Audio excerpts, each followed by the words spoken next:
Abandonment is a very strong word, very strong experience. We don't envy anyone that feels that way because it's deeply emotional, not necessarily always rational. It doesn't mean it's irrational, but it's a feeling of really being all alone. No one there for you. Now, let's not talk about people who are perceived that way when it's not really accurate. Even that needs to be addressed. But there are real abandonment experiences in life. You have children whose parents abandoned them at a young age, either physically abandoned them or emotionally, psychologically. So let's talk a moment about the very experience itself. Why is it so devastating? Because for us, connection and attachment, for us human beings, is as vital as oxygen itself. It's not an accident that 9 months we spend in our mother's womb, completely attached, completely connected, completely submerged in the embryonic fluids, nurtured, protected, insulated, immunized from the world around. And regardless of the psychological state of your mother, one thing is clear. Except if a pregnant woman is doing some things that are very destructive even to her fetus. But one thing is clear, that there's a certain amount of validation, reinforcement that happens during those months that will empower the child throughout its life. Unfortunately, however, it's not enough. Because as once the umbilical cord is cut and the child is born and emerges, it still needs that reassurance. It still needs that nurturing. That's why you find children whose parents are ripped away from them at a very young age, you find there are always going to be consequences. Adopted children, because something happens, something is severed. So the concept of being connected to someone, knowing that someone cares about you, someone's there for you unconditionally, as I said, is as critical as oxygen itself. The fact that some people have learned to compensate or ignore it and develop, we'll call it different defense mechanisms and armor, doesn't necessarily mean we've coped. It just meant we have managed to build an alternative that may not even be healthy. But everyone will have trust issues when there's abandonment issues. So it's important to understand it's not just being a tough guy or a tough woman and saying, hey, I'm a self-contained person, can take care of myself, I don't need anyone. It's not true. We do need each other. We need each other as children and even as adults. So abandonment is a very serious issue. And that's why it's important to talk about on all levels. But my point here is not to make the case that once a person has been abandoned in some way, that's it, their life is over. No, the exact opposite is true. Awareness of a problem is half the cure. To make believe that I'm a tough guy, a macho, where it doesn't matter, I don't need anyone, is usually the response of a child that's been hurt and builds up these type of lines, defensive mechanisms, as I mentioned, and other layers to protect themselves. And that's why you'll find that they don't want to be vulnerable. And will always say, I don't need anybody, nobody could hurt me. But that's all not correct and not true. So rather is to acknowledge your vulnerability and acknowledge, yes, I do feel abandoned, I do feel alone, and then you can begin to do something about it. Now, this does not mean that we are completely dependent on someone else, but it does mean that we have the need for relationships. And there's nothing wrong with that. On the contrary, that makes you a far stronger person. Actually, true love is the celebration of vulnerability. I don't know if you ever thought of it that way. It's a celebration of being vulnerable with someone and knowing, because of trust and other things, that you won't be hurt. That's much better than not feeling that you don't want to be vulnerable, you don't want to be hurt, and just creating all these thick layers of armor that don't let anybody in, but also don't let anyone out. So once we've laid the ground for that concept of connection and attachment, let's talk about the things that it provides and what you can do to, on a healthy level, compensate when there is that fear or there's that feeling of feeling abandoned. So what it does is, I mentioned oxygen, what it does is it makes you feel, let's go back to those words, validation. It builds self-esteem and confidence. You know that somebody cares about you. You know you're precious enough to be cared about. How often have I heard from someone, nobody loves me because I don't deserve love. Nobody loves me because I'm worthless, because I'm damaged goods. Who wants to care about a person like me? In other words, it erodes your very sense of self. That's what it comes down to. So in a way, it's much worse than being deprived of oxygen.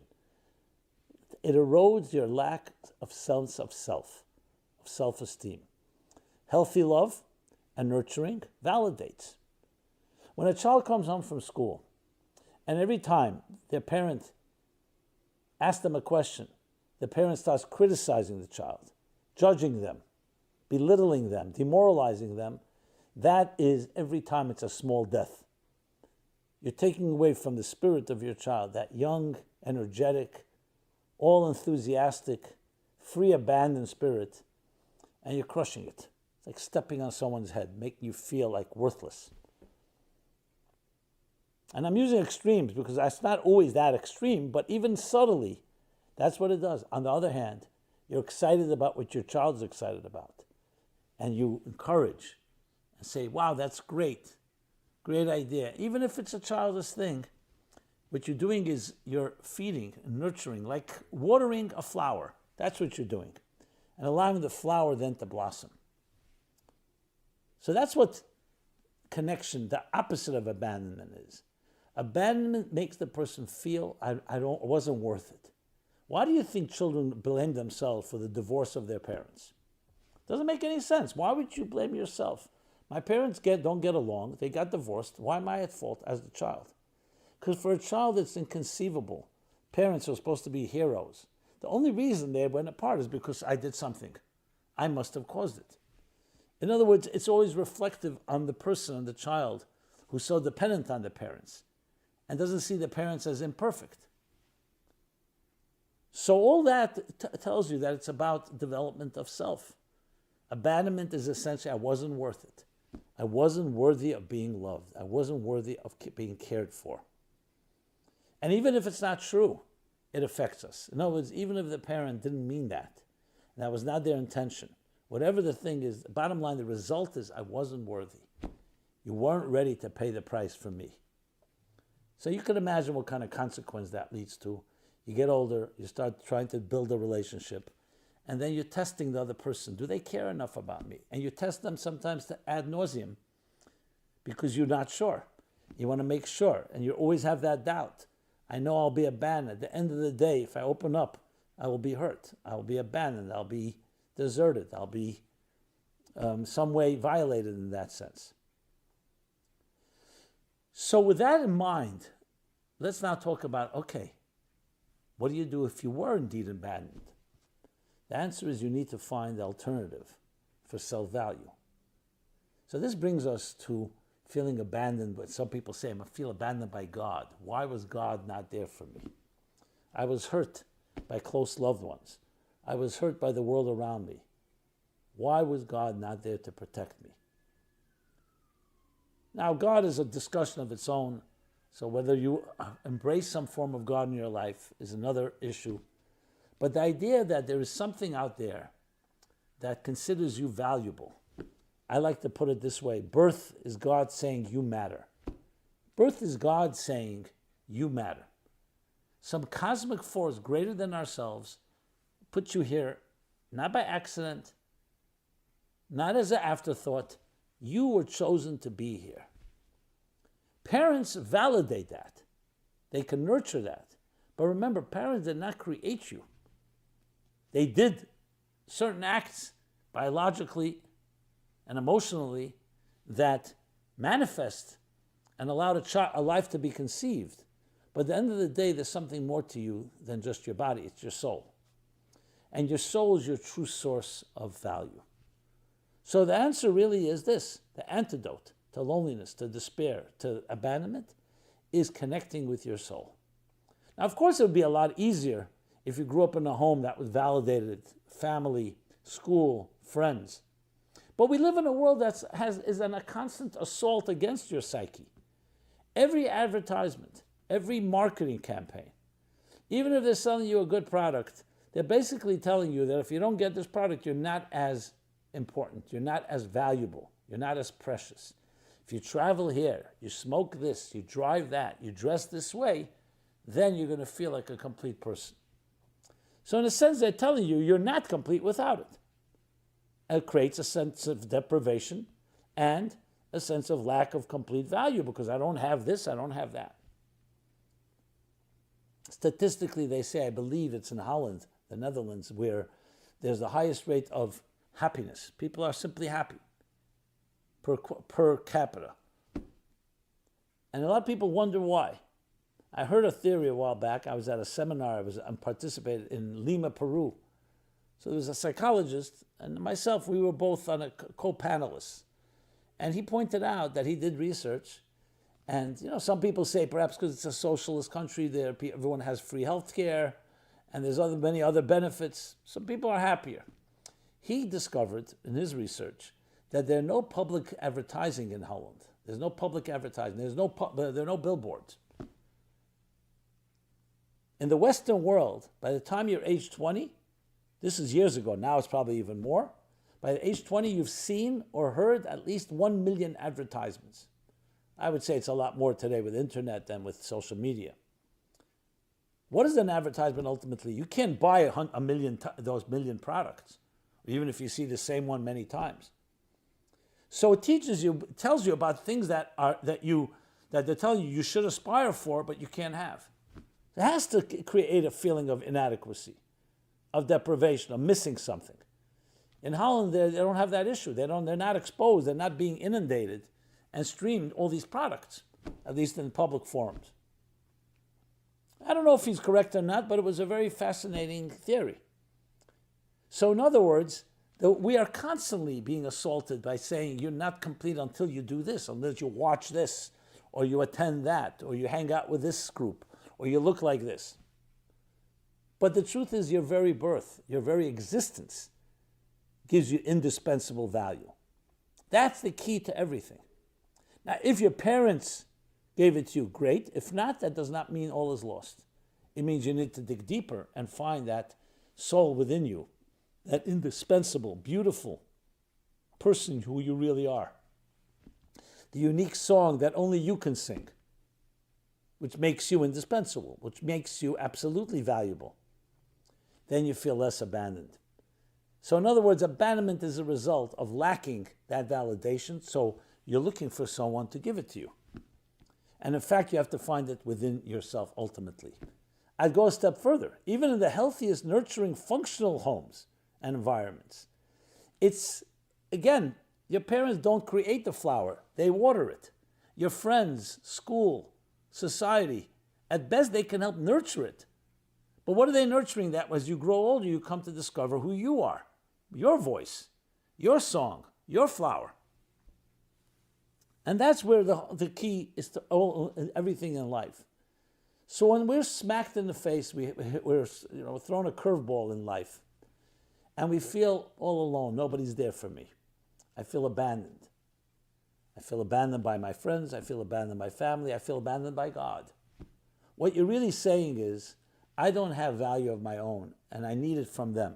Now, you deserve it from people, and no question about it. But I'm suggesting that even if there's no one there, there's still that soul that can feed you. So you need to feed your soul so it can feed you back. And that's by simply acknowledging on a daily basis, every morning when you wake up, thank you. Thank you for giving me a soul. Thank you for giving me life. Who are you thanking? A higher power. Want to call it God, want to call it nature, the cosmos, a higher reality, an undefined, indeterministic, non-existential reality, whatever the word whatever title you give it. But you're acknowledging it, and you're acknowledging your absolute value. And that can never be taken from you. So we can also abandon ourselves when we lose confidence in ourselves. We can betray ourselves. You want to be like somebody else. You want to be like that. And if you're not like that, you feel a lack. You feel deprived. Well, all that goes back to the basic essence of everything comes from within you, living from the inside out instead of from the outside in. And that's the real antidote. Is it easy? No, it's not, because as I mentioned at the outset, this is emotional. This isn't just an intellectual exercise. Am I abandoned, not abandoned? You look on. It's feeling. It's a feeling. So it's about cultivating that feeling within you, which means you need people around you that validate you. You come up with an idea instead of someone throwing cold water at it and saying, don't be that idealistic. Lower your expectations. I've been there. Cut it out. Someone says, that's a great idea. Tell me how I could help you. Encourage, getting that encouraging voice. At the end of the day, a good coach, whether it's a tennis coach, whether it's a sports coach, whether it's a music coach, whether it's a business coach, whether it's a life coach, a good coach, what do? They constantly feed you that type of confidence. And they'll kick you in the pants at times. You can do better than that. The opposite. They won't kick you in the pants and saying, don't try that hard. Who do you think you are? No, you can do better. They'll push you. So we need to introduce people like that into our lives. People who are around us that believe in us. And if it's not the people that's on your Rolodex now, add new people. I'm not going to tell you to discard any of your friends or your so-called friends. But anyone that's in the category of misery loves company, meaning they want you to be as miserable as they are, is not going to help build your confidence. You need people who believe in you, who encourage you, the enthusiasm. Keep that youthful vigor going. And you need to get involved in activities, even if you don't always successful, but you're driven. Find something you love. It can be learning a new skill. It can be taking music lessons. It can be jogging or other physical exercise. Something that you feel good about when you do. Because confidence breeds confidence. And all these are the forces that counter that feeling, I feel abandoned. And the worst thing, the last thing you want, when people feel abandoned, what happens is they usually lock themselves further into their own little solitary place, in their own basements, and don't want to go out. The opposite. If you're feeling like that way, force yourself. When I say force yourself, obviously with measure, but force yourself to go and do something. Because the last thing what happens is abandonment breeds abandonment, just like confidence breeds confidence. You don't want to create that rut that you keep falling into. So abandonment is a real issue in life. Many of us don't like to acknowledge it because it feels weak. It feels a failure. You feel like a failure. You feel like, hey, why am I dependent on others? You don't want to be dependent. That's not the goal here. The goal is not dependence. The goal is to recognize that we need connection. And the fact of the matter is, when people feel bad about themselves, a lot of people don't want to be around you if you feel bad, because they want to be around someone that's feeling good. I'm not judging them, and I'm not saying they're right. So it's about also creating an environment of that positivity that draws and draws magnetically, it magnetically attracts positivity around you as well. So do you feel abandoned? Yeah, I hear this often. People say, I feel that I'm alone. I feel that no one cares. And most importantly, I feel God doesn't care. But you need to know the God within you is your soul. The mere fact that you have a soul, it means that there's care. That's the bottom line. It doesn't have to come in the shape that God sends you a letter and say, I care about you. He gives you life. The mere fact that you have life, the mere fact that you exist, the mere fact that you have skills, that you have strengths, the mere fact that you have all the blessings that you have, that's a vote of confidence in you. Now, I would love to be able to say that our parents and our communities and our environments and our schools validate that and have nurtured that and have confirmed and continue to help cultivate that sense of self. That would be beautiful, but it doesn't always happen. That's why you need to turn again from within. You'll see the people that really develop self-confidence. It's not loud. They just have a certain exude. They exude a certain sense of calm, a certain sense of, I can do it. It comes with humility as well. So all these factors come together to create an individual, which is you, the unique, indispensable you. That which you can contribute to this world, the mark you can make, that you and only you can make. So in the words of Oliver Wendell Holmes in his famous The Voiceless, this tragic poem where he begins, alas to those that die with their song still inside them. You have a song inside you. Don't die with it remaining silent. Learn to sing your song. Find people that can help you encourage to sing your song. You have something to give, something unique to contribute. And when you do that, it helps build that sense of self. And that's how you don't abandon yourself. Don't abandon your music. Don't abandon your soul. Don't abandon your destiny. And hopefully we can find the friends, even the few, that can help support that we can lean on in times when there is need for that, and help build. And we too can be the ones that they lean on in times when our friends need that support. May you be blessed with that type of sense of purpose, sense of urgency, sense of value. And may we be blessed with all the people around us that will really help support that. And please see me. Whether you know me or not personally, I hope I tried to convey some of myself in my message here. And please know that you could turn to me, and I hope I can turn to you. And let's create a family, a brotherhood, a sisterhood of us that validate each other, that help us celebrate our vulnerability. Ultimately, love, the love that comes with connection and attachment. Simon Jacobson here, always an honor to share a few words. Please check it out, check me out, check out our work at meaningfullife.com, where you can find this and many, many other programs. Please subscribe to our growing YouTube channel, share with others, and I'd love to hear your feedback, thoughts, comments, suggestions, and especially about this topic. It's a special topic. I'd love to hear what you have to say about it. Whether it's painful or joyous, it's always valuable. And so please share. Thank you again. Be blessed and be well.